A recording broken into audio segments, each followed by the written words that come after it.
Hello friends, this is me word. അപ്പോൾ എല്ലാവർക്കും എൻ്റെ ഒരു പുതിയ വീഡിയോയിലേക്ക് സ്വാഗതം. അങ്ങനെ നമ്മുടെ കയ്യിലുള്ള 2023 RS200 ആണ് ദ BS6 വേർഷൻ. അതിൻ്റെ ഒരു പുതിയൊരു എഡിഷൻ എന്ന് വേണമെങ്കിൽ പറയാം. ഒരു വൈറ്റും റെഡും സ്കീമിലാണ് വന്നേക്കുന്നത്. ആ സ്കീം ഈ ഷാസിയുടെ ഓൾമോസ്റ്റ് കുറേ പാർട്സും വൈറ്റിലാണ് കൊടുത്തേക്കണത്. ഇവിടെയൊക്കെ കണ്ടാൽ നിങ്ങൾക്കറിയാം. 200cc എനിക്കറിയില്ല ഇപ്പം നിങ്ങൾക്ക് റിലേറ്റ് ചെയ്യാൻ പറ്റുമെന്ന്. പക്ഷെ ഒരു 4 years ബാക്ക് ഈ വണ്ടി എന്ന് വെച്ചിട്ടുണ്ടെങ്കിൽ പലരുടെയും ഒരു ഡ്രീം ബൈക്കായിരുന്നു. ഇപ്പോൾ പലരും 200cc ഒന്നും വലിയ മൈൻഡ് കൊടുക്കാറില്ല. കാരണം we are over it. Like അത് നമ്മൾ ഓവർകം ചെയ്തു. നമുക്കിപ്പോൾ ഒരു 390 400cc അല്ലെങ്കിൽ 300 to 400cc മോട്ടോർ സൈക്കിളൊക്കെ തന്നെയാണ് വേണ്ടത്. പക്ഷേ this motor cycle at that time was something else. അതായത് ഇതിൻ്റെ ലുക്കായാലും ശരി, ഞാൻ പണ്ട് എനിക്ക് ഏറ്റവും കൂടുതൽ വ്യൂസ് ഉള്ള വീഡിയോ തന്നെയാണ് ആ ഒരു നൈറ്റ് ഫ്യൂരിയുടെ ലുക്കുള്ള അല്ലെങ്കിൽ ഒരു ഡ്രാഗൺ കുഞ്ഞിൻ്റെ ലുക്കുള്ളൊരു വണ്ടി. I still stand by that. അതായത് ഇതിൻ്റെ ലുക്ക് ഇപ്പോഴും അടിപൊളിയാണ്. ആകെ ഇതിൻ്റെ കളർ സ്കീമാണ് എനിക്ക് ശരിക്കും ഈ റെഡ് ഇഷ്ടപ്പെട്ടു. ഒരു മാറ്റ് ഫിനിഷുള്ള red. It looks nice, it looks good. പക്ഷേ മൊത്തം ലുക്കിൽ വ്യത്യാസം വരുത്തില്ലെങ്കിൽ കളറ് കുറച്ചുകൂടി നല്ല രീതിയിൽ ഒരു ഗുഡ് കളർ ചോയ്സ് ഉണ്ടായിരുന്നെങ്കിൽ ഇപ്പോഴും ഈ വണ്ടി അത്യാവശ്യം നല്ല രീതിയിൽ വിറ്റുപോയേനെ.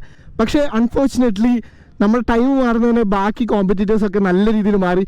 ഈവൻ ഇപ്പോൾ നമ്മുടെ കരിഷ്മ വരെ വന്നു. 200cc കിങ് ആയിരുന്നു ഇവൻ. പക്ഷെ ഇപ്പം ആ ഒരു പട്ടം കരിഷ്മ എടുത്തു കൊണ്ടുപോയി എന്ന് വേണേൽ പറയാം. ഞാനിതൊരു ആ വണ്ടി ഓടിച്ചിട്ടില്ല. അത് ഓടിച്ചു കഴിഞ്ഞാൽ എനിക്കിത് പറയാൻ പറ്റുള്ളൂ. പക്ഷേ നമുക്കിനി വണ്ടിയിലേക്ക് വരാം. 100 സെക്ഷനും 130 സെക്ഷനുമാണ് ടയേഴ്സ് വരുന്നത്. MRFിൻ്റെ ഒരു ബേസിക് ആയിട്ടുള്ള ടയേഴ്സാണ്. Nothing much, nothing fancy. നമ്മുടെ ആ ഒരു ഐക്കോണിക് എക്സോസ്റ്റ് കാണാം. അതായത് NS അണ്ടർ ബെല്ലി വന്നപ്പോൾ ഇതിന് ഇങ്ങനൊരു ചെറിയൊരു കുട്ടിയുടെ എക്സോസ്റ്റ് കൊടുത്തിട്ടുണ്ടായിരുന്നു. അതായത് ഭയങ്കര സ്ലീക്കാണ്. സാധാരണ എക്സോസ്റ്റ് അത്ര ഇങ്ങനെയെങ്കിലും ഉണ്ടാവും. ഇത് കുറച്ചുകൂടി ഒരു ഷോർട്ട് ആയിട്ടുള്ള, വളരെ സ്ലീക്ക് ആയിട്ടുള്ള, വളരെ പ്രൊപ്പോർഷൻ ആയിട്ടുള്ള ഒരു എക്സോസ്റ്റാണ്. നമുക്ക് ആ ഒരു എഞ്ചിൻ്റെ ആ ഒരു DTSI ട്രിപ്പിൾ സ്പാർക്കിനൊക്കെ ഏരിയ കാണാം. ട്രിപ്പിൾ സ്പാർക്കിനൊന്നുമില്ല, 3 സ്പാർക്ക് പ്ലഗ് ഉണ്ടാവും. അതാണ് ഇവർ പറയുന്നത് എഫക്റ്റീവായിട്ട് കമ്പസ്റ്റൻ നടത്താൻ വേണ്ടിയിട്ടാണ് ഇവർ ട്രിപ്പിൾ സ്പാർക്ക് കൊടുത്തതെന്ന് പറഞ്ഞത്. പിന്നെ ഇത് ഇറങ്ങിയപ്പോൾ തന്നെ ആൾക്കാർ തെറി വിളിക്കാൻ തുടങ്ങിയൊരു കാര്യമാണ് ഇതിൻ്റെ ബ്രേക്ക് ലൈറ്റ് ഇതുവരെ ആയിട്ട് മാറ്റിയിട്ടില്ല. വലിയ തോണി പോലെ ഒരു ഹഗ്ഗറും കാര്യങ്ങൾ കാണാം. It's practical but not good looking. പിന്നെ അതേപോലെ തന്നെ ഓവറോൾ ലുക്കിൻ്റെ കാര്യത്തിലൊന്നും ഈ വണ്ടിക്ക് വേറെ കുഴപ്പമൊന്നുമില്ല. Still this looks good. ഈ ഒരു DRLs ഒക്കെ കണ്ടിട്ടില്ലേ, ലുക്സ് ഗുഡ്. മിറേഴ്സും അതായത് മൊത്തം ലുക്കിൻ്റെ കാര്യത്തിൽ എനിക്ക് ഇപ്പോഴും I still love the design. It's ഒരു സ്പോർട്സ് ടൂറിൻ്റെ പക്ക ഡിസൈനാണ്. ശരിക്കും എനിക്ക് പണ്ട് ആ AS200 ഭയങ്കര ഇഷ്ടമായിരുന്നു. ഇത് കുറച്ചുകൂടി എന്നിട്ട് സ്പോർട്ടി ആയിട്ടാണ് വന്നത്. പക്ഷെ ഒരുപാട് സ്പോർട്ടി അല്ല, നമുക്ക് കണ്ടാലേ അറിയാം. ഇപ്പോൾ സ്പോർട്ടി ഇപ്പോൾ R15 ഒക്കെ വരുമ്പോൾ വെച്ചാൽ ഹാൻഡിൽ ബാറിൻ്റെ അതേ പൊസിഷൻ തന്നെയാണ് നമ്മുടെ സീറ്റ് വരുന്നത്. ഇത് ശരിക്കും ഒരു ഫെയറിങ് എടുത്തു കഴിഞ്ഞാൽ ഒരു നേക്കഡ് വണ്ടിയുടെ പോലെ തന്നെയാണ്. ഇപ്പോൾ അതിൻ്റെ റേക്ക് ആയാലും ശരി ഒരുപാട് ഷാർപ്പൊന്നുമല്ല R15 വെച്ച് നോക്കുമ്പോൾ. അതായത് ബേസിക്കലി പറഞ്ഞു കഴിഞ്ഞാൽ ഹാൻഡ്ലിങ്ങിൻ്റെ കാര്യത്തിൽ യെസ് R15 ഇതിൻ്റെ മേലെ വരും. At any day, at any time, at any track. അതായത് ട്രാക്കിൽ ഇതും R15 കൊടുത്തു കഴിഞ്ഞിട്ടുണ്ടെങ്കിൽ, സെയിം റൈഡേഴ്സിന് വെച്ച് കൊടുത്തു കഴിഞ്ഞിട്ടുണ്ടെങ്കിൽ this R15 will be this because of the suspension and of course with the handling. പക്ഷേ റോഡ് കണ്ടീഷനിൽ നമ്മളെല്ലാവരും ട്രാക്കിൽ റേസ് ചെയ്യാൻ പോവുകയല്ല. റോഡിൽ ഇത് ഓടിക്കുമ്പോൾ of course you can have fun more than the R15. പക്ഷേ ട്വിസ്റ്റീസിൽ പോകുമ്പോൾ യെസ് ഇറ്റ്സ് ദ R15. പക്ഷേ ഒരു ഓവറോൾ ഇത് വെച്ച് നോക്കിക്കഴിഞ്ഞിട്ടുണ്ടെങ്കിൽ, കംഫോർട്ട് അടക്കം വെച്ച് നോക്കിക്കഴിഞ്ഞാൽ this motor cycle is perfect. Because ഒന്നാമത്തെ കാര്യം എന്ന് വെച്ചിട്ടുണ്ടെങ്കിൽ ഇത് സെയിം പ്രൈസ് റേഞ്ചിലാണ് വരുന്നത്. അതായത് സെയിം പ്രൈസ് റേഞ്ച് പോലുള്ള R15 is expensive then this. ഈ ഒരു 200cc മോട്ടോറിനേക്കാൾ എക്സ്പെൻസീവ് ആണ് R15. അതിൻ്റെതായ ജസ്റ്റിഫിക്കേഷൻ ഉണ്ട് ഓഫ് കോഴ്സ്. പക്ഷേ ഇനി നമുക്ക് വണ്ടി കയറി ഇരുന്നിട്ട് ബാക്കി സംസാരിക്കാം. സോ ഫസ്റ്റ് ഓഫ് ഓൾ ലുക്കിൽ വലിയ വ്യത്യാസമില്ലെങ്കിലും നമ്മൾ ഇൻസ്ട്രുമെൻറ്റ് ക്ലസ്റ്റർ കാണാൻ സെയിമാണ്. അതായത് എനിക്കിപ്പോഴും ഓർമ്മയുണ്ട് ഈ ഇൻസ്ട്രുമെൻറ്റ് ക്ലസ്റ്ററിലെ ആ ഒരു ടാക്കോമീറ്ററൊക്കെ കയറി പോകുമ്പോഴുള്ളൊരു മൂഡ്. എനിക്കൊന്ന് BS3 RS200 ആണെന്ന് തോന്നുന്നു. ഒരു 7000 RPM കഴിഞ്ഞ ഒരു പുള്ളുണ്ട്. എൻ്റെ ആ പൊന്നെ, ഇപ്പോഴും ആലോചിക്കും ഗൂസ് ബംസ് ആണ്. ഇപ്പം ആ വണ്ടി ഇപ്പോൾ ഞാൻ ഓടിക്കുമ്പോൾ പുള്ള് ഉണ്ടെങ്കിൽ പോലും നമ്മൾ ഒരുപാട് വണ്ടി ഓടിച്ചുകൊണ്ടും കുറച്ച് പവർഫുൾ ആയിട്ടുള്ള വണ്ടി ഓടിച്ചുകൊണ്ടും നമുക്ക് I M over with that. അതായത് അതൊരു പവർ അല്ലാന്ന് തോന്നിപ്പോയി. പക്ഷേ ഫസ്റ്റ് ടൈമൊക്കെ ഒരു 200cc ഓടിച്ച് ഒരു 7000 RPM മേലൊക്കെ പുള്ളി ചെയ്തപ്പോൾ I felt oh my God എന്നായിരുന്നു എൻ്റെ ആദ്യത്തെ ഒരു ഇംപ്രഷൻ എന്ന് വേണമെങ്കിൽ പറയാം. തുറന്നു നോക്കിയാൽ ഇതിലാണ് മാറ്റങ്ങൾ. ഇവിടെ ഒരു ഗിയർ പോസ്റ്റ് ഇൻഡിക്കേറ്റർ കാണാം. പിന്നെ അതേപോലെ തന്നെ ഓഡോമീറ്റർ, ഇവിടെയാണ് സ്പീഡ് കാണിക്കുന്നത്. ട്രിപ്പ് 1, പിന്നെ ഞെക്കിക്കഴിഞ്ഞാൽ ട്രിപ്പ് 2, ഡിസ്റ്റൻസ് ടു empty, അത് നമ്മുടെ മൈലേജ്, അവറേജ് മൈലേജ് കാണിക്കും. അങ്ങനെ കുറച്ച് അഡീഷണൽ സാധനങ്ങളൊക്കെ വന്നിട്ടുണ്ട്. ബാക്കി ലുക്സ് എക്സാക്ട്ലി ദ സെയിം. പിന്നെ അതേപോലെ തന്നെ 810 mm ആണ് സീറ്റായിട്ട് വരുന്നത്. ഗ്രൗണ്ട് ക്ലിയറൻസും 160 mm അടുത്തുണ്ട്. It's fine. പിന്നെ അതേപോലെ തന്നെ നമ്മുടെ പോസ്റ്റർ നോക്കി കഴിഞ്ഞിട്ടുണ്ടെങ്കിൽ R15 എന്നൊക്കെ പറയുമ്പോൾ ഇത് ഇങ്ങനെയാണ്. RS എന്ന് പറയുമ്പോൾ ഇത് ഇങ്ങനെയാണ്. അതായത് അപ്രൈറ്റ് ആണ് വണ്ടി. അതായത് നല്ല രീതിയിൽ ഒരു അപ്രൈറ്റ് പൊസിഷനും കാര്യങ്ങളൊക്കെ ഉണ്ട്. പിന്നെ അതേപോലെ തന്നെ നമ്മുടെ സ്വിച്ച് ഗിയർ നോക്കി കഴിഞ്ഞാൽ ബാക്ക് ലിറ്റ് ആണ്. It looks good. അതേപോലെ തന്നെ ഫ്ലാഷ് ഉണ്ട്, ഡിമ്മ് ബ്രൈറ്റ് ഉണ്ട്, ഇൻഡിക്കേറ്റർ ഉണ്ട്, ഹോൺ ഉണ്ട്, ഇഗ്നിഷൻ ഉണ്ട്, കിൽ സ്വിച്ച് ഉണ്ട്, ഇഗ്നിഷൻ ഉണ്ട്. ഇവിടെ വേറെ ബട്ടൺസ് ഒന്നുമില്ല. അതാണ് നമ്മൾ കണ്ടു മറന്ന കാര്യങ്ങൾ തന്നെയാണ്. പക്ഷേ ഈ ഒരു മൊത്തത്തിലുള്ള ഒരു ലുക്ക് എന്ന് പറയുന്നത് ഭയങ്കര നൊസ്റ്റാൾജിക് ആണ്. So let's ride this motorcycle. And before that exhaust note ഞാൻ കേൾപ്പിച്ചു തരാം.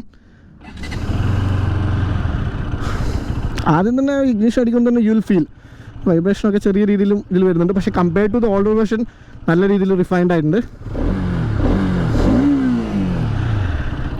സൗണ്ട് ഇറക്ക്. So let's ride this motorcycle. So അങ്ങനെ നമ്മൾ ഓടിച്ചുകൊണ്ടിരിക്കുകയാണ്.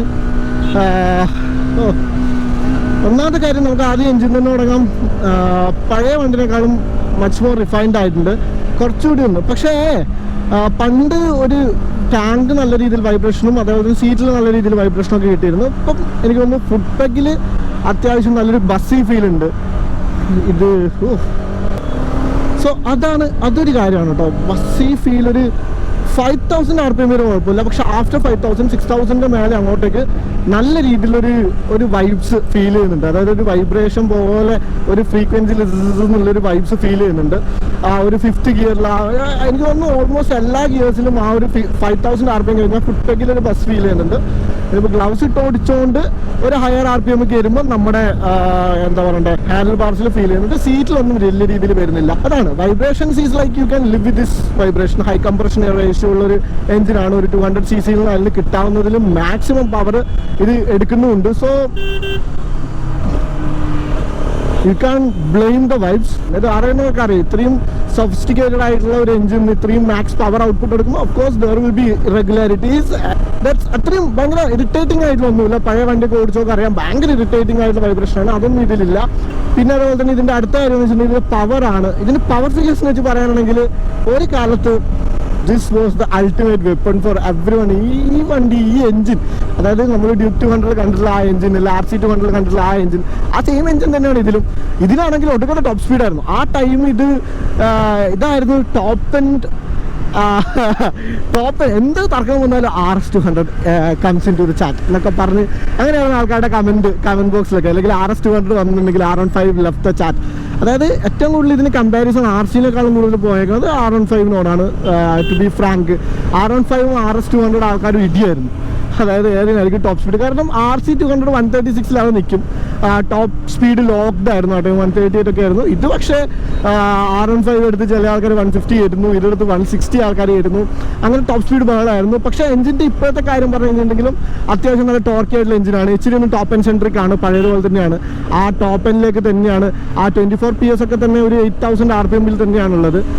And it revs up to 11,000 RPM. So it's a rev happy engine. അതായത് rev ചെയ്യുന്നതിന് വലിയ കുഴപ്പമൊന്നുമില്ല. പക്ഷെ what I miss is that ആ ഒരു 7000 പാസിലൊരു പവർ ബമ്പ് ഉണ്ടായിരുന്നു, അല്ലെങ്കിൽ പുഷ് ഉണ്ടായിരുന്നു. അതൊന്നും ഇതിലില്ല. അതെനിക്ക് നല്ല രീതിയിൽ മിസ് ചെയ്യുന്നുണ്ട്. ഇപ്പോൾ റബ് ചെയ്ത് കയറുമ്പോൾ പോലും ആ 7000 RPM കഴിഞ്ഞാലും ജസ്റ്റ് പുൾസ്. It pulls. പക്ഷേ ഇത് BS3 അല്ല, പഴയ വണ്ടി ഓടിച്ച ആൾക്കാർക്കറിയാം വേറെ ഒരു മൂഡ് ലെവലിലൊരു പുഷ് ഉണ്ടായിരുന്നു. അതൊക്കെ ഇതിന് നഷ്ടപ്പെട്ടിട്ടുണ്ട്. കുറച്ചുകൂടി ലീനിയർ ആയിട്ട്, കുറച്ചുകൂടി ബിഗിനർ ഫ്രണ്ട്ലി ആയിട്ടുണ്ട്. ഐ മിസ് ദാറ്റ് ദോ. അതാണ് ഇതിൻ്റെ കാര്യം. ടോർക്ക് ഓൺ ഡിമാൻഡ് ഒന്നും ഞാൻ പറയണില്ല. കുറച്ചുകൂടി ഒന്ന് ടോപ്പ് ആൻഡ് സെൻട്രിക് തന്നെയാണ്. ഒന്ന് കയറ്റി വണ്ടി ഓടിക്കുമ്പോൾ ആ ടോർക്കും കാര്യങ്ങളൊക്കെ വരുന്നുള്ളൂ. അതായത് ഈ വണ്ടിയുടെ സ്വഭാവം വെച്ചിട്ട് ഒരു സ്പോർട്സ് ടൂറാണ്. ആ സ്പോർട്സ് ടൂറുകളുടെ സ്വഭാവം തന്നെയാണ്. അതായത് പക്ഷെ എന്ന് വെച്ച് ലോയിലും ഒട്ടും ഇല്ല എന്നല്ല. It's like low end to mid end it's okay. പക്ഷേ ഇതിൻ്റെ ശരിക്കും ഇത് ഷൈൻ ചെയ്യണതെന്ന് വെച്ചിട്ടുണ്ടെങ്കിൽ mid end to top end ആണ് ഇതിൻ്റെ ടോട്ടൽ സാധനം ഇരിക്കുന്നത്. അവിടെയാണ് ഇതിൻ്റെ പവറും കാര്യങ്ങളൊക്കെ ഇരിക്കുന്നത്. അതായത് പവർ എൻജോയ് ചെയ്യണമെന്നാണെങ്കിൽ you have to rev this motorcycle. അതാണ് ഇതിൻ്റെ ഒരു പോയിന്റ് ഇരിക്കുന്നത്. റെഡ് ലൈറ്റ് വന്നിട്ടുണ്ട്. അത് സൈഡിലൂടെ നുഴഞ്ഞു തരാം. സോ ഇത് വന്നപ്പോൾ തന്നെ എഞ്ചിൻ്റെ ഹീറ്റിങ്ങിൻ്റെ കാര്യം പറയാനാണെങ്കിൽ ഹൈ കംപ്രഷൻ എഞ്ചിനാണ്. ഞാൻ നേരത്തെ പറഞ്ഞ പോലെ തന്നെ ഹീറ്റിംഗ് പക്ഷേ നമ്മുടെ കാലിൻ്റെ ആ കാഫ് ആ ഒരു സ്ഥലത്തൊക്കെ തന്നെ ഹീറ്റിംഗ് കാര്യങ്ങളൊക്കെ വരുന്നത് വലിയ രീതിയിലില്ല. It's compared to the BS3 engines ഇതിപ്പോൾ കുറച്ചുകൂടി കുഴപ്പമില്ലാത്ത രീതിയിലായിട്ടുണ്ട്. അതായത് ഇതിലൂട്ട് ചെറിയ രീതിയിൽ വരും, ഇതിലൂട്ട് ഇങ്ങോട്ടേക്കാണ്. ഇപ്പോൾ നമ്മൾ വണ്ടി കൈ കൊടുത്ത് പോകുമ്പോൾ ഇങ്ങോട്ടേക്ക് ഹീറ്റും കാര്യങ്ങളൊക്കെ ചെറിയ രീതിയിലടിക്കും.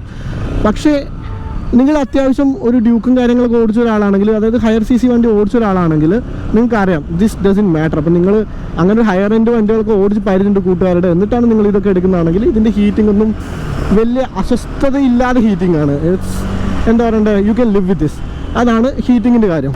ഈ വണ്ടി എടുക്കുന്ന ആൾക്കാർ ഏറ്റവും കൂടുതൽ ഇത് കൊണ്ടു നടക്കാൻ പോകുന്നത് ട്രാഫിക്കിലൊക്കെ ആയിരിക്കും. അപ്പോൾ ട്രാഫിക്കിൽ ഇതെങ്ങനെയുണ്ട്, അതായത് ഇതിന് പെരിമീറ്റർ ഫ്രെയിമാണ് വരുന്നത്. chassis is actually nice, it handles well, and suspension ആയാലും കുറച്ചൊന്ന് ഒരു ഭയങ്കര ഹാർഡ് RC-ലൊക്കെ കാണുന്ന പോലെ ഒരു സ്റ്റിഫർ സസ്പെൻഷൻ ഒന്നല്ല. ഇച്ചിരി ഒന്ന് ലീനിയർ ആയിട്ടുള്ള, അല്ലെങ്കിൽ ഇച്ചിരി ഒന്ന് സോഫ്റ്റ് സൈഡിലെ സസ്പെൻഷനാണ്. പക്ഷേ പുറകെ ഇച്ചിരി ഹാർഡാണ്. അതായത് ഫ്രണ്ട് നമ്മൾ എടുത്ത് എന്നുള്ളൊരു ആവേശത്തിൽ പുറകും അതേപോലെ വിട്ട് കഴിഞ്ഞാൽ പുറകെ അത്യാവശ്യം നല്ലോണം അറിയും. അതായത് ഇതിൻ്റെ പുറകിലത്തെ ഡാമ്പിങ് അത്രയും ഒരു സോഫ്റ്റ്വെയർ ആയിട്ടുള്ള ഒരു ഫീൽ അല്ലായിരുന്നു. അത് കുറച്ചുകൂടി ഹാർഡർ ആയിട്ടുള്ളൊരു, അതൊരു പ്ലസ് ആയിട്ടുള്ള ഒരു റൈഡ് അല്ലായിരുന്നത്. പക്ഷേ ഫ്രണ്ട് വലിയ കുഴപ്പമില്ല. അതായത് ബേസിക്കലി പറഞ്ഞു കഴിഞ്ഞാൽ നിങ്ങളൊന്ന് സ്ലോ ഡൗൺ ചെയ്യണം. എവറി ബംസ് ആൻഡ് സ്റ്റഫ് അങ്ങനെ വരുമ്പോൾ നിങ്ങളൊന്ന് സ്ലോ ഡൗൺ ചെയ്ത് എടുക്കണം. പക്ഷേ RC-യുടെ അത്രയും സ്റ്റിഫർ സൈഡിലല്ല, ഇറ്റ്സ് ലിവബിൾ. അതാ പറഞ്ഞത്, ഒരു ലിവബിൾ ആയിട്ടുള്ള ഒരു നല്ലൊരു നമ്മുടെ കയ്യിൽ ഒതുങ്ങുന്ന നല്ലൊരു കുട്ടി സ്പോർട്സ് ടൂർ ഉള്ള ടൈപ്പിലെ സസ്പെൻഷനാണ്. പക്ഷേ നിങ്ങൾ കോർണറിലേക്ക് അറ്റാക്ക് ചെയ്യുമ്പോഴും ഒരു വിൻ വിൻ സിറ്റുവേഷനാണ്. അതായത് ഒരുപാട് സോഫ്റ്റ്വെയർ അല്ല, ഒരുപാട് എന്താ പറയണ്ടേ സ്റ്റിഫും അല്ല. നിങ്ങൾക്ക് അത്യാവശ്യം ഹൈ സ്പീഡ് കോർണേഴ്സും കാര്യങ്ങളൊക്കെ ഇതിൽ ചെയ്യാം. സ്ലോ സ്പീഡിൽ നിങ്ങൾ ചെറിയ രീതിയിൽ സ്ട്രഗിൾ ചെയ്യും. അതാണ് ഹാൻഡ്ലിങ്ങിൻ്റെ കാര്യം. ഹാൻഡ്ലിങ്ങിൻ്റെ കാര്യം വേറൊരു ഇമ്പോർട്ടൻ്റ് ആയിട്ടുള്ള ഫാക്ടർ എന്ന് വെച്ചാൽ ടയേഴ്സാണ്.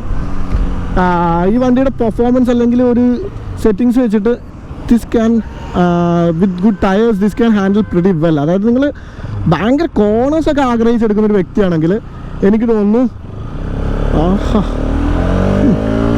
This can handle well. നിങ്ങൾ കോർണേഴ്സും കാര്യങ്ങളൊക്കെ ഇൻട്രസ്റ്റഡ് ആയിട്ടാണുള്ള ഒരാളാണെങ്കിൽ, അതായത് കോർണേഴ്സ് മാത്രമല്ല ട്രാക്ക് ഓറിയൻറ്റഡ് ആയിട്ടുള്ളതാണെങ്കിൽ നിങ്ങൾ RC ആയിരിക്കും, അല്ല RC-യും പോട്ടെ R15 എടുക്കുന്നതായിരിക്കും നല്ലത്. R15 V3 സെക്കൻഡ് ഹാൻഡോ V4 ഒക്കെ എടുക്കുന്നതാണ് നല്ലത്. ട്രാക്കിന് വേണ്ടിയിട്ട് ഞാൻ ഒരിക്കലും റെക്കമെൻഡ് ചെയ്യില്ല.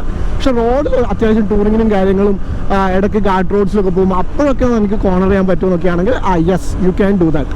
അതായത് ആ സസ്പെൻഷനൊക്കെ ആ ഒരു കാര്യത്തിലൊക്കെ അടിപൊളിയാണ്, നിന്നോളും നമ്മുടെ കൂടെ, വേറെ ഡൗട്ട്സോ കാര്യങ്ങളൊന്നുമില്ല. പക്ഷെ നിങ്ങൾ ഭയങ്കര കോർണർ ക്രേവിങ് എന്നുള്ള രീതിയിലാണ് ഈ വണ്ടി നോക്കുന്നതാണെങ്കിൽ ഐ തിങ്ക് R15 അല്ലെങ്കിൽ RC ആയിരിക്കും ബെറ്റർ ഓപ്ഷൻ. അടുത്ത കാര്യം എന്ന് വെച്ചിട്ടുണ്ടെങ്കിൽ ബ്രേക്സ് ആണ്. Linear brakes, progressive brakes. നമ്മൾ RC-യുടെ അത്രയും പോലും ഇതിന് ഷാർപ്പില്ല, ഭയങ്കര ലീനിയർ ആയിട്ടുള്ള ഒരു ബ്രേക്സാണ്. വലിയ കുഴപ്പമില്ല. പക്ഷേ എന്നെ സംബന്ധിച്ചിടത്തോളം ഇത് കുറച്ചൊന്ന് പെർഫോമൻസ് ഓറിയൻറ്റഡ് ആയിട്ടുള്ള വണ്ടിയാണ്. അപ്പോൾ എനിക്കൊന്നുകൂടി ഒരു ബ്രേക്ക് ഫീൽ വേണമെന്ന് തോന്നിയിട്ടുണ്ടായി, കുറച്ചുകൂടി ഒരു ബൈറ്റ് വേണമെന്ന് തോന്നിയിട്ടുണ്ടായി. കണ്ട ഹാൻഡിൽസ് വെൽ, അങ്ങനെ കുഴപ്പമൊന്നുമില്ല. ഞാൻ പറഞ്ഞില്ല, അതായത് കൂട്ടി ഇങ്ങനെ ഫിൽറ്ററും കാര്യങ്ങളൊക്കെ ചെയ്തു പോകാൻ വലിയ കുഴപ്പമൊന്നുമില്ല. വെയിറ്റ് ഞാൻ പറഞ്ഞ പോലെ തന്നെ ഇറ്റ്സ് ഭയങ്കര ഫോർഗിവിങ് ആയിട്ടുള്ളൊരു മോട്ടോർ സൈക്കിളാണ്. അതായത് ഒരു എവറി ഡേ മോട്ടോർ സൈക്കിളൊക്കെ ആക്കാൻ പറ്റിയ കുറച്ച് പവർഫുൾ ആയിട്ടുള്ള ഒരു വണ്ടി എന്ന് വേണമെങ്കിൽ പറയാം, കുറച്ച് പവർഫുൾ ആയിട്ടുള്ള ഒരു കമ്പ്യൂട്ടർ എന്ന് വേണമെങ്കിൽ പറയാം. അടുത്ത കാര്യം എന്ന് വെച്ചിട്ടുണ്ടെങ്കിൽ എവിടെയായിരുന്നു നമ്മൾ പറയുന്നത്, ബ്രേക്കിൻ്റെ കാര്യമായിരുന്നു. പക്ഷേ വിഷയം മാറിപ്പോയി. അതാണ് ബ്രേക്കിൻ്റെ കാര്യം വരുന്നത്. ഭയങ്കര പുറകായാലും എനിക്ക് പുറകെ ഒട്ടും ഇഷ്ടപ്പെട്ടില്ല. പുറകെ ഇറ്റ്സ് ലൈക്ക് ടു പ്രോഗ്രസീവ്. ഫ്രണ്ടും അതേപോലെയാണ്. ഫ്രണ്ടിൻ്റെ ബൈറ്റൊക്കെ വരുന്നത് ഭയങ്കര ലേറ്റ് ആയിട്ടാണ്. പക്ഷേ സ്റ്റോപ്പിംഗ് സ്പീഡ് ഉണ്ട്. ഐ മീൻ വണ്ടി നിർത്തുന്നില്ല, ബ്രേക്ക് പോരാന്നല്ല. എന്നെ സംബന്ധിച്ചിടത്തോളം ഇത് കുറച്ചുകൂടി ഒരു ബൈറ്റ് ഉണ്ടായിരുന്നെങ്കിൽ എനിക്ക് കുറച്ചുകൂടി ഒരു കോൺഫിഡൻസ് ഉണ്ടാവുമായിരുന്നു. ABS-ൻ്റെ intervening it's too early I think. അതാണ് ഞാൻ പറഞ്ഞത്. ട്രാക്കിലൊക്കെ ആണെങ്കിൽ പോലും ഇത്രയും ബൈറ്റ് കുറവുള്ള ബ്രേക്ക് നമുക്ക് ഭയങ്കരമായിട്ടുള്ളൊരു കോൺഫിഡൻസ് കുറവുണ്ടാക്കും. പക്ഷേ റോഡിലെപ്പോൾ ഇതാണ് നല്ലത്. അതായത് നിങ്ങളൊരു ബിഗിനറൊക്കെ ആണെങ്കിൽ ദിസ് ഈസ് ഗുഡ്. അതായത് ഇത്രയും പേടിപ്പിക്കില്ല. നിങ്ങൾ ആദ്യമായിട്ടൊരു വണ്ടി എടുക്കുമ്പോൾ അതിന് നല്ല ബൈറ്റുള്ളൊരു ബ്രേക്ക് കൊണ്ട് ഇട്ട് കഴിഞ്ഞാൽ നിങ്ങൾ എവിടെയെങ്കിലും കൊണ്ടുപോയി വീഴും. അല്ലെങ്കിൽ നിങ്ങൾ എവിടെയും, അതായത് പെട്ടെന്ന് എന്താ പറയണ്ടേ, ആ ഒരു ബൈറ്റ് ഉണ്ടാകുമ്പോൾ വെച്ചിട്ടുണ്ടെങ്കിൽ നിങ്ങൾ പെട്ടെന്നൊരു വണ്ടിയൊക്കെ കൊണ്ട് ബ്രേക്ക് കൂടി ആ ഒരു ബൈറ്റ് കിട്ടുമ്പോൾ ചിലപ്പോൾ വണ്ടിയൊക്കെ താഴെ ഇടാനുള്ള ചാൻസ് ഒക്കെ ഉണ്ട്. മൊത്തത്തിൽ പറഞ്ഞു കഴിഞ്ഞാൽ അത്രയും കുറച്ച് അഗ്രസീവ് ആയിട്ടുള്ള ഒരു 200cc ഈ നമ്മുടെ പൊല്യൂഷൻ റൂൾസും കാര്യങ്ങളൊക്കെ വന്നപ്പോൾ ഭയങ്കര ടൈംഡ് ആയിട്ടുള്ള ഭയങ്കര ഫ്രണ്ട്ലി ആയിട്ടുള്ള ഒരു മോട്ടോർ സൈക്കിളായിട്ട് മാറി. അതാണ് ഇതിൽ സംഭവിച്ചേക്കുന്നത്. അടുത്ത കാര്യം എന്ന് വെച്ചിട്ടുണ്ടെങ്കിൽ ടയേഴ്സാണ്. ഞാൻ ടയേഴ്സ് നേരത്തെ പറഞ്ഞ പോലെ വിത്ത് ഗുഡ് ടയേഴ്സ് നമ്മുടെ ഹാൻഡ്ലിങ് തന്നെ നല്ല രീതിയിൽ മാറും. നമ്മുടെ കോർണേഴ്സിലായാലും അല്ലെങ്കിൽ വെറ്റ് റോഡ്സിലായാലും ബെറ്റർ ടയേഴ്സ് ഇടാൻ പറ്റുമെങ്കിൽ നിങ്ങൾ എപ്പോഴും ബെറ്റർ ടയേഴ്സ് ഇടുക. ആ 130-100 സെക്ഷൻ ഒഴിവാക്കി വേണേൽ 140-110 സെക്ഷനൊക്കെ നിങ്ങൾക്ക് വേണേൽ കയറ്റാം. കുറച്ചുകൂടി നല്ല രീതിയിലൊരു പൊട്ടൻഷ്യൽ ഉണ്ട് ഈ വണ്ടിക്ക്. ഒട്ടും ഇല്ല എന്നല്ല, ഒരു ഒരു പാവം സ്പോർട്സ് ടൂറിൽ നല്ല ആൾ അഗ്രസീവ് ആവണമെന്നുണ്ടെങ്കിൽ ഇയാൾക്ക് അഗ്രസീവ് ആകാനൊക്കെ പറ്റും. അതിന് നിങ്ങൾ അതിൻ്റേതായ മോഡൊക്കെ ചെയ്യണം. ഇപ്പോൾ ബ്രേക്ക് വേണമെന്നുണ്ടെങ്കിൽ നിങ്ങൾക്ക് കുറച്ച് RCBയോ അങ്ങനെ അല്ലെങ്കിൽ ഒരു ബ്രേക്ക് കയറ്റാൻ കഴിഞ്ഞ് കഴിഞ്ഞാൽ അല്ലെങ്കിൽ ബ്രേക്ക് പാഡൊക്കെ മാറ്റിയാൽ തന്നെ ചെറിയൊരു ബൈറ്റിൽ തന്നെ ഡിഫറൻസ് വരും. അത് വേണമെന്നുണ്ടെങ്കിൽ അതാണ് അതായത് നിങ്ങളോട് ചെയ്യാൻ പറ്റുന്ന 2 കാര്യങ്ങളെന്ന് വെച്ചാൽ ഒന്ന് ടയർ മാറ്റം, ഒന്ന് പറ്റെങ്കിൽ ബ്രേക്ക് മാറ്റം. Brake is good. ഒരു 200cc വേണ്ട ബ്രേക്കൊക്കെ ഉണ്ട്. ഞാൻ ചുമ്മാ ഓവർ എക്സ്പെക്ടേഷൻ എന്നുള്ള രീതിയിൽ പറഞ്ഞതാണ്. നിങ്ങൾക്ക് അങ്ങനെ ഒരു ബൈറ്റ് ഇല്ല എന്ന് ഫീൽ ചെയ്യില്ല. It's there. ബട്ട് ഞാൻ പറഞ്ഞില്ല, നിങ്ങൾ ട്രാക്കിലൊക്കെ പോകുകയാണെങ്കിൽ കുറച്ചുകൂടി ഒരു ബൈറ്റ് വേണ്ടി വരില്ല. നിങ്ങൾ അത്യാവശ്യം വലിയ വണ്ടികളൊക്കെ ഓടി പരിചയമുള്ള ഒരാളാണെങ്കിൽ കുറച്ചുകൂടി ഒരു ബൈറ്റ് നിങ്ങൾക്ക് വേണം എന്നുള്ളൊരു ഫീൽ വരും. അത് മാത്രമാണ് ഇതിലൊരു കാര്യം. ലാസ്റ്റത്തെ കാര്യം എന്ന് വെച്ചിട്ടുണ്ടെങ്കിൽ ഇതിൻ്റെ മൈലേജ് ആണ്. ഓഫ് കോഴ്സ് 35 to 40 അല്ലെ 30 to 35 സിറ്റിയിലും 35 to 40 അല്ലെ 40യുടെ 42 ഒക്കെ നമുക്ക് ഹൈവേയിലൊക്കെ സുഖമായിട്ട് കിട്ടും. ഇതിന് 14 ലിറ്റർ ടാങ്ക് ഉണ്ടെന്ന് തോന്നുന്നു. അപ്പോൾ ടാങ്ക് റേഞ്ച് ഒക്കെ എന്ന് വെച്ചിട്ടുണ്ടെങ്കിൽ നിങ്ങൾ നല്ല ടൂർ പോകുമ്പം 400ൻ്റെ അടുത്ത് ടാങ്ക് റേഞ്ച് കിട്ടും. അതൊരു വലിയ കാര്യമാണ്. സിറ്റിയിൽ നിങ്ങൾക്ക് 35 ഒക്കെ കിട്ടും കേട്ടോ. 30ലേക്കൊന്നും വരില്ല, 35 കിട്ടും നിങ്ങൾക്ക്. അങ്ങനത്തെ ആ കാര്യത്തിലൊന്നും നിങ്ങൾ പേടിക്കുന്നു വേണ്ട. അതാണ് മൈലേജിൻ്റെ കാര്യം. പിന്നെയുള്ള കാര്യം എന്ന് വെച്ചിട്ടുണ്ടെങ്കിൽ ഗിയർ ബോക്സിൻ്റെ കാര്യമാണ്. ഗിയർ ബോക്സ് ഒന്നും വലിയ കുഴപ്പമില്ല, നല്ല ക്രിസ്പായിട്ടുള്ള ഗിയർ ബോക്സ് ആണ്. പക്ഷേ എൻജിൻ ബ്രേക്കിംഗ് വളരെ കുറവ് പോലെ എനിക്ക് തോന്നി. അങ്ങനെ ഇപ്പം നമ്മളിപ്പോൾ റെവ്മേച്ച് ചെയ്യുമ്പോഴും വണ്ടി നിൽക്കണ പോലെ ഒരു ഫീൽ ഇടുന്നില്ല. കുറച്ചുകൂടി സ്ലോവർ ആയിട്ടാണ് തോന്നുന്നത്. പക്ഷേ ഗിയർ ബോക്സ് ഭയങ്കര പ്രിസൈസ് ആണ്. എവിടെയും അവർ ക്ലങ്കിനെസ് ഒന്നും ഇല്ല. 6 റെവ്മേച്ച് ചെയ്യുമ്പോൾ ഉണ്ടാ 3 ഇട്ട് കഴിഞ്ഞാലും ഭയങ്കരമായിട്ടൊരു സ്ലോ ആകുന്നില്ല. പിന്നെ പക്ഷേ ആ ഒരു എക്സോസോടെ കൂടിയിട്ട് it's a nice feeling to rev match on these model. It's like it's good. പഴയ RS200 ഒരു ഫീലൊക്കെ ഉണ്ട്. അതാണ് കാര്യം. പിന്നെ അതുകൊണ്ട് ക്ലച്ച് ഫീൽ എന്നൊക്കെ പറഞ്ഞു കഴിഞ്ഞാൽ ക്ലച്ച് ഭയങ്കര ദൂരത്താണ്. എനിക്ക് എല്ലാ മോട്ടോർ സൈക്കിളും ഫീലാണ് കാര്യം. ഇത് നിങ്ങൾ ചെറിയ കൈയാണെങ്കിൽ നിങ്ങൾക്ക് ശരിക്കും തോന്നും ഇത് ഭയങ്കര ദൂരത്താണെന്നുള്ള കാര്യം. ക്ലച്ച് ഫീലൊക്കെ മോഡറേറ്റിലായിട്ടാണ്. You can live with this intensity. പിന്നെ ലാസ്റ്റ് കാര്യം, ഞാൻ ഈ വണ്ടി എടുക്കണോ, ഈ വണ്ടി ഔട്ട്ഡേറ്റഡ് ആയില്ലേ എന്നുള്ള ചോദ്യങ്ങളൊക്കെ ഉണ്ട്. ഈ വണ്ടി നല്ല ഈ സെഗ്മെൻറ്റ് ഔട്ട്ഡേറ്റഡ് ആയിരുന്നു എനിക്ക് തോന്നാറുണ്ട്. 200cc ഒന്നും ഇപ്പോൾ ആർക്കും വേണ്ട. ഒന്നിൽ ആൾക്കാർ V4 RN5ലേക്ക് പോകും because of the mileage and scene, പിന്നെ ലുക്സും. 200cc ആൾക്കാർ ഇപ്പം മറന്നു തുടങ്ങിയെന്നൊക്കെ തോന്നുന്നു. ഇപ്പം പഴയ നമ്മൾ യൂറോക്കെ പോലെ 125, 150, 300, 400, 600 എല്ലാവരും അങ്ങനെ ഒരു മൂഡിലാണ്. എല്ലാവരും 390ലേക്കൊക്കെ ചാടുവാണ്. അപ്പോൾ ഈ ഒരു വണ്ടി ആരെടുക്കണം എന്നുള്ള ചോദ്യത്തിൽ സിമ്പിളായിട്ട് ഉത്തരം എന്ന് വെച്ചിട്ടുണ്ടെങ്കിൽ നിങ്ങൾക്കൊരു സ്പോർട്സ് ടൂർ വേണം, ഒരു അത്യാവശ്യമുള്ള മൈലേജ് വേണം, നല്ലൊരു പെർഫെക്റ്റ് സിറ്റി കമ്മ്യൂട്ടറും ആയിരിക്കണം. പക്ഷേ അത്യാവശ്യം ഓവർടേക്സിന് വേണ്ടി പവറൊക്കെ വേണം.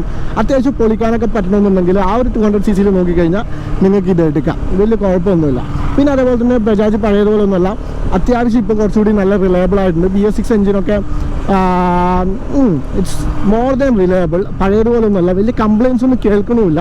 അപ്പോൾ അങ്ങനെയുള്ളൊരു വണ്ടി വേണമെന്നുണ്ടെങ്കിൽ നിങ്ങൾക്ക് ഇത് ചൂസ് ചെയ്യാം. This is all yours. ഈ ഒരു സെഗ്മെൻറ്റിൽ ഇപ്പോഴും ഇറ്റ്സ് എ ലിവിങ് ലെജൻഡ് എന്ന് വേണമെങ്കിൽ പറയാം. I love this motor cycle. എനിക്ക് ഭയങ്കര ഇഷ്ടമുള്ളൊരു വണ്ടിയാണ്. അത് പേഴ്സണലി എനിക്ക് ഭയങ്കര ഇഷ്ടമുള്ളൊരു വണ്ടിയാണ്. അതായത് പണ്ട് ഞാൻ കുറേ സ്വപ്നം കണ്ട ഒരു വണ്ടിയും കൂടിയാണിത്. എനിക്ക് ഭയങ്കര ഇഷ്ടമായി. എനിക്ക് ആദ്യം പെർഫോമൻസിൻ്റെ ടേസ്റ്റ് തന്നൊരു വണ്ടി ഇതാണ്. ആ ഒരു അബോവ് 7,000 RPM ആ പുഷും. നിങ്ങൾക്ക് എന്തെങ്കിലും ഡൗട്ടോ കാര്യമുണ്ടെങ്കിൽ എന്തായാലും ഇൻസ്റ്റാഗ്രാമിൽ മെസ്സേജ് അയക്കുക, ഞാൻ റിപ്ലൈ ചെയ്യുന്നതായിരിക്കും. എല്ലാം താഴെ കമൻറ്റ് ചെയ്താൽ ഞാൻ റിപ്ലൈ ചെയ്യുന്നതായിരിക്കും. അപ്പോൾ അത്രയൊക്കെ തന്നെയുള്ളൂ. ആൻഡ് ദിസ് ഈസ് മീ വെയിറ്റ് സെയിങ്. വീണ്ടും കാണാൻ വേണ്ടിക്കാം. Till then bye by.